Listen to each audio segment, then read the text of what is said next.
Welcome back to Driven by Dreamz. Today's guest is Amanda Singer, founder and mediator at West Coast Family Mediation. Since starting her entrepreneurial journey in 2015, Amanda has built a thriving business in a field that's rapidly evolving. With a background in law and dispute resolution, she's on a mission to reshape the mediation landscape beyond just solo practitioners in large firms. Let's get started. Hi, Amanda. It's great to have you here. Hi, thanks for having me. I'd love to learn more about you and your journey. Yeah, absolutely. Do you want me to start from the beginning? Yeah, sure. So I think for me, when I think about kind of like, well, what's the beginning? Was I graduated from law school. I was working for someone for a little bit, and then oh gosh, I guess about 2 years or so, maybe less than that, about a year and a half after. So in 2015, I decided to go out on my own. And at the time, it was with myself and my then business partner. And I think that part of the journey of opening our own business was knowing that we wanted to do things differently than had been done. For the person that I was working for before. And so my business partner and I at the time opened our family mediation practice. So it was San Diego Family Mediation Center, and offered all family law mediation services. And her and I were partners for almost 9 years and actually just split up earlier this year. So at this point, I am a sole owner of my business. We did rebrand the business a few years ago to West Coast Family Mediation Center. And then when her and I split at the beginning of this year, I did some rebranding myself, and I'm still West Coast Family Mediation. So, been a journey over time, and I've had different iterations, I guess you could say, of what business has looked like. And there have been those ups and downs, but certainly at this point, I'm very happy where things are. So, what inspired you to start West Coast Family Mediation? Yeah, so I think that, like I said, part of it was working for somebody and seeing that I wanted things done a different way. But I think even more so than that was just realizing that there was something missing. So most of the people who do mediation are a lot of times they're retired judges or they have been practicing and litigating for many years. And when I came out of law school, I also came out of graduate school because I did my master's in dispute resolution at the same time. And I saw that there was really missing a place for somebody who was just coming out of school and wanting to go straight into mediation, as opposed to somebody who was going to have to litigate or do something else for a while. And so I think that the way to do that was really to start my own business, was to be able to do that, and also to provide an opportunity for newer mediators coming out of whether it's law school or wherever they're at in their journey, have a place where somebody can become a mediator as a first career and not have to become a judge or have to litigate for many, many years. So, how did you do that? How did you make it easier so that they didn't need that experience? Yeah, so I think the idea behind it is that I have before, and I am still looking to hire other mediators who may be newer off in their career. So previously, when we had full-time mediators, they were all, I don't know if you can say, newer attorneys, mediators. And so there was an option, as opposed to, like I said, as opposed to feeling like they had to go a different path to get where they were going. Because otherwise, either you had to figure out how to do it on your own, or there's really only kind of big mediation practices, like jams or ADR services, places that aren't going to hire somebody right out of law school. So, being able to also tap into, I think, students, graduates who are really interested in the field and providing a new opportunity for them. So, what challenges did you face when starting your business and also when you split with your partner?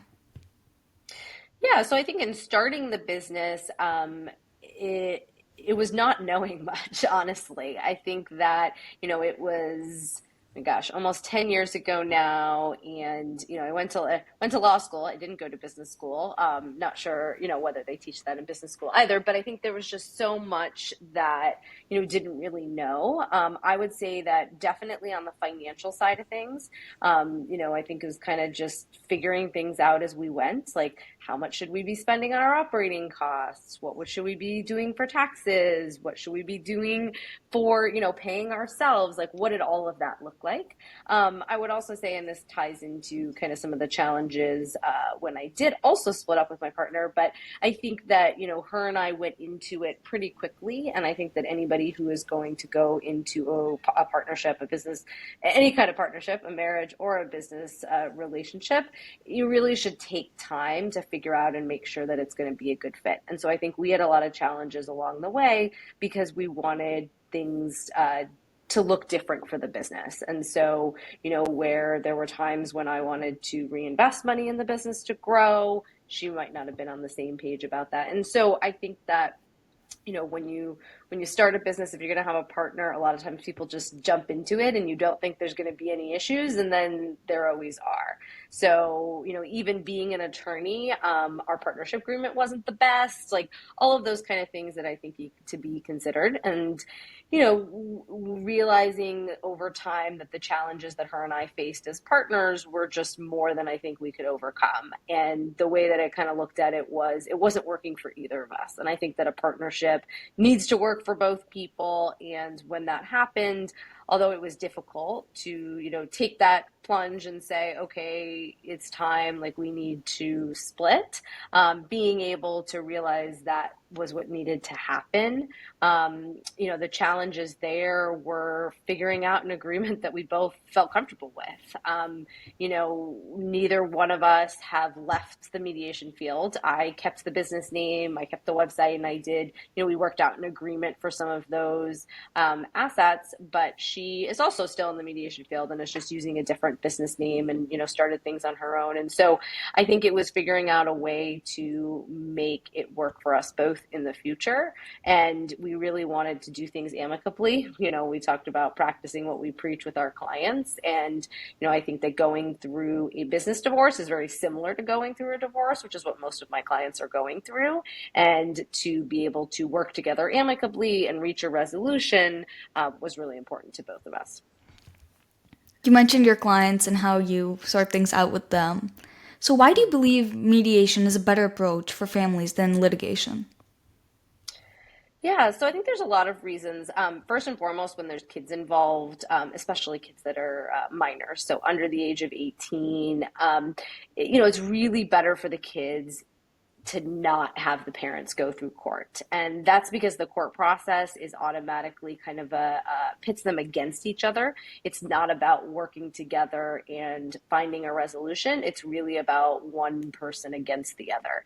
And so in mediation, the goal is, one, to help them find agreements that they both can live with, but also to reduce the stress, to reduce the fighting that they might be having. And, no matter how old the kids are, if they have kids, they're going to be co-parenting, working together for the rest of their lives. And so I think it's important to be able to maintain that relationship for the kids so they can do things like, sit together at graduation, be at their kids' weddings together. Unfortunately, there are a lot of divorced parents who don't do any of those things. And so with mediation, they're really able to maintain that relationship. And even if they don't have kids or if they have adult kids, mediation is lower cost. So litigation is very expensive. They're both paying attorneys. They're paying hourly for everything that's done. My business model is that we do mainly flat fees. And so people know what to expect for the cost up front. And I think that's really important because they're already going through a period of financial turmoil. And in addition to the cost, the time is a lot less. Courts are so backed up that if you file for divorce in California, where I'm located, it's going to take, could take years to get you through the divorce process. And nobody really wants to be in that limbo.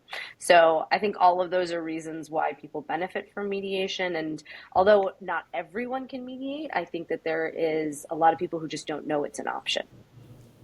Well, thank you for sharing that, Amanda. How did your experience with APFM and leadership roles shape your approach to mediation in your business?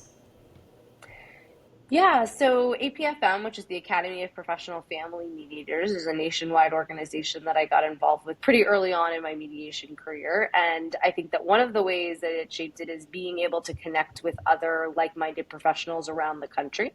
And it gave me the opportunity to not only learn more about how to be a better mediator, to develop my skills, but also to connect with some other mediators who were also trying to grow businesses, mediation businesses in other states. And although it was still kind of not the norm, I'd say that most people were kind of were usually solo mediators. A lot of them were older. A lot of the times when I went to these events, I was the youngest, especially when I started and I was in my late 20s, by far. I mean, we're talking most of them were in their 60s, 70s, and even 80s. And so just to be able to meet some other people that were like closer to my age and doing what I was doing, but also to be able to have a presence in a field that had been much older. And I think that it has changed over time. And so being able to have leadership roles in the organization and meet other upcoming mediators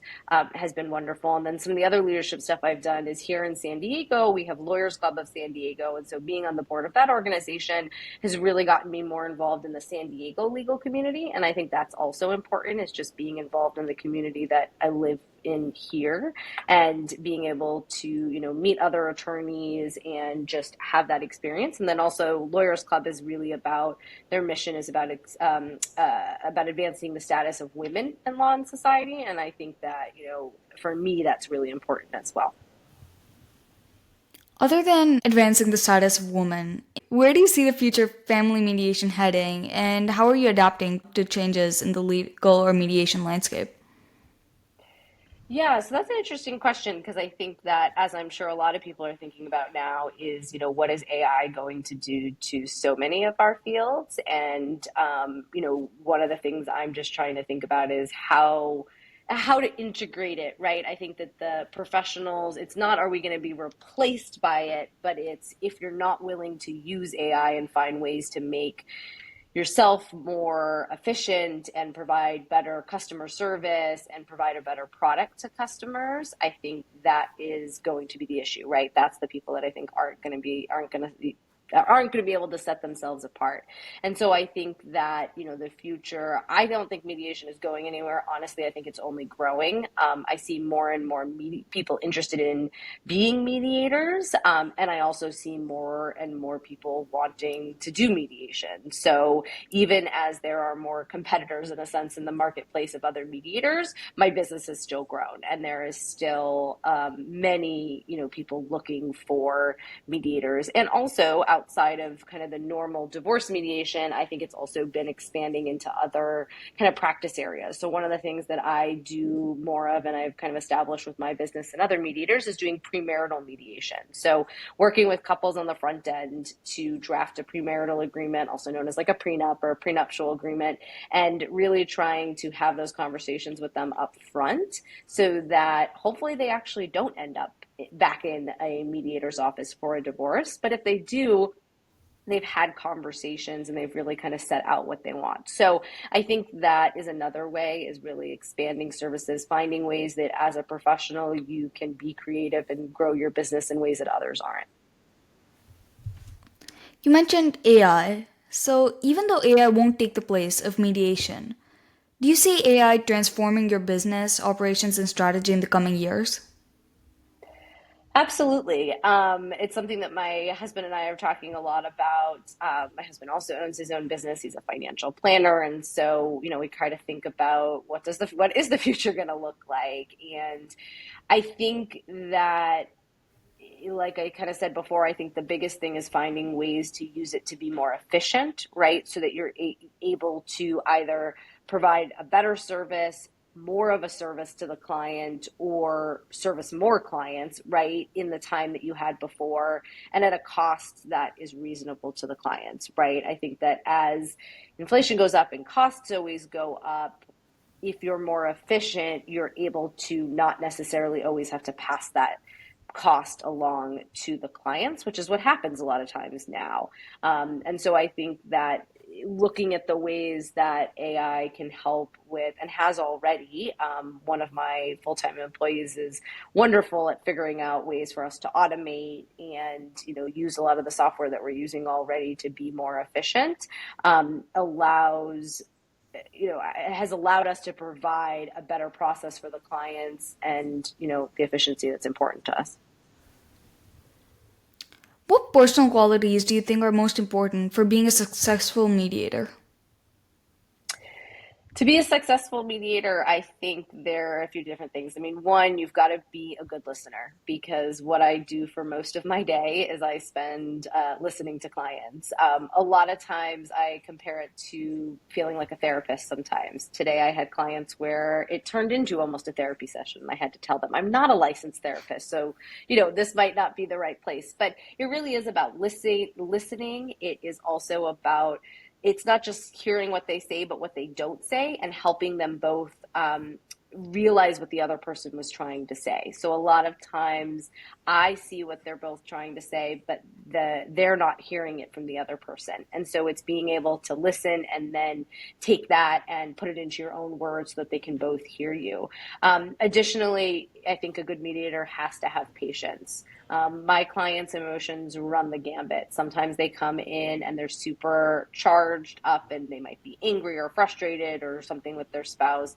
Other times they are just really scared and they're in fear and they're unable to move forward. So there's many different ways where, as a mediator, I have to have patience with them to be able to help them move through the process. Sometimes I have ones right now where we've been working on things for almost 2 years. Like, it can take time. So having the patience to be willing to work with the clients. I also think a good mediator should care about their clients, and I do. And also, one of the things I always say is, like, you can't care more than the clients do. It's making sure that the clients have the autonomy to make the decisions. They're the one making those decisions, actually, but that as the mediator, you care and are trying to help them get to that point. How did you develop those qualities as you've grown as an entrepreneur? Yeah, so I think that for me, the ways that I usually have developed qualities both as a business owner and as a mediator are, one is kind of the learning opportunities. So whether that is conferences or webinars or, just ways to keep up to date on both my mediation skills as well as, skills as an entrepreneur and things like that. The other part of it that I would say is a lot of what I've done more in these past couple of years is having business like-minded accountability groups or coaching groups, being able to have other people to talk with and, debrief about things and run ideas by and things like that, because I think that being able to listen is just as important with my clients as it is with other entrepreneurs that I connect with, and having the patience to again in both areas. So I think it's a lot about learning, and it's a lot about just developing your own skills. Well, thank you. Could you share a book, podcast, or resource that has significantly influenced your career? Yeah, so I read a lot, and I love reading. I feel like for me, there's so many different things. But sometimes when I think about, okay, well, what book? I always think about like what I've read more recently. But I would say I recently just finished 10X is Easier Than 2X by Dan Sullivan, and I think that really, especially with everything I was going through with the business breakup and going out completely on my own, it really just gave me a different way of looking at the business and realizing that, okay, some of the things that got me to where I am now are not what are going to continue to get me there moving forward. And so I've been listening and reading a lot of his books. I also really like The Gap and the Gain. I think that's been really important as well. So those are probably the ones at this point. Well, that's great. I think this is a good point to wrap it up. So, if you could give one piece of advice to your younger self, what would it be? That's always a tough one. If I could give one piece of advice, I think it would be that to trust yourself. That there will be other people telling you what you can and can't do, and it isn't about them; it's about you. And I think um, if my younger self, can could know that, then I think yeah, I would maybe end up in different places. Well, thank you so much, Amanda. It was wonderful speaking to you today, and thank you so much for sharing your insights. You as well. Thank you so much for having me.